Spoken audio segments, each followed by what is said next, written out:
kay Tuliling. Ayaw. Pati kay Puki, ayaw niya. Kaya lagyan si Karelibong, kaya Hmm. nakakainis. Hmm. Plastic. Plastic? Grabe, pagka-plastic niyan.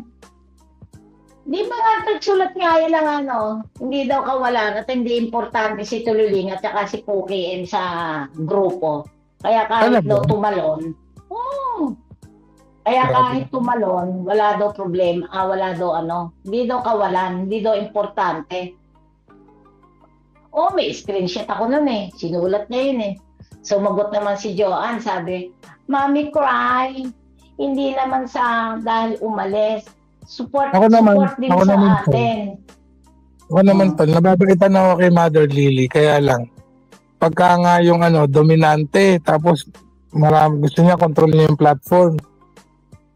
Yes, yun ang maraming kinaiyawan sa kanya Mm. kahit doon daw sa Kulaong. Kaya ang Mm. dami daw nainis diyan. Kasi pag umakyat na yan, alam mo na, Mm. kanya na yung platform, utos ng utos. I-block mo to, lagyan mo ng jacket to. Tapos, basta ganun daw ang style niyan. Eh di, siyempre, kaya doon ko unang narinig yan kay Donna. Nung kay Donna yan, Mm. tapos umalis, ayun, sinabi na ni Donna ang totoo. Doon daw sa kanya, ganun daw nga ginagawa.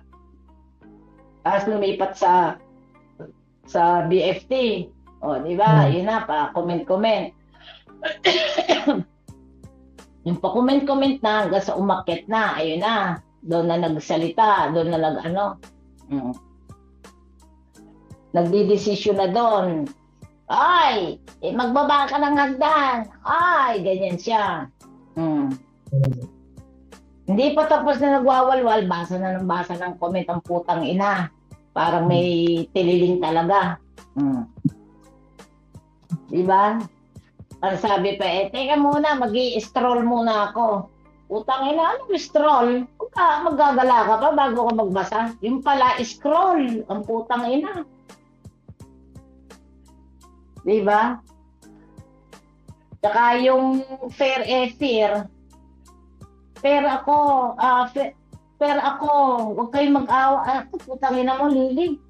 Tuliling ka Ganun ba talaga. edad ni Mother Lily? Ganun na edad? Mga 53, 54, mga ganun. Siya ang nagpa-block. Kaya ka pala si Tuliling daw nagpa-block kay Shala. Kasi binibira daw niya. So, binalak ka naman ni Shala, Maharlika. Idol. Kaya yan, pala utos yung putang inang yan. Tapos, nung isang araw, sabi, ay, Ian, lumabas ka na dahil napanalunan mo, kukunin ko yon, ipamimigay ko, sabi naman ni Judy Tanaka. Ay, Ate Lily, huwag kang magdesisyon, huwag kang hintayin natin lumabas si Ian, siya lang makaka-desisyon kung kanino niya ibibigay. Tapos sabi naman ni Joanne, oo nga, Ate Lily, huwag mo munang kasi hindi pa naman nalabas si Ian.